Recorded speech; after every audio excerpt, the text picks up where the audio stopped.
kuha ako ng leaves, konti lang, basil leaves. Dagdag natin sa noodles. Saka dahon ng sili.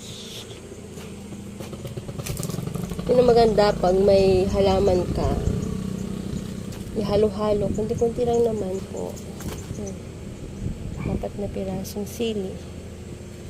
O, di ba? May vitamins na yung kain ng anak mo. Minsan, nahaluan ko siya ng itlog. Ganun. Kaya, mga nanay, tanim-tanim na kayo para sa mga anak niyo. Mga hindi mahilig kumain ng gulay. Nakakatulong naman to kahit konti.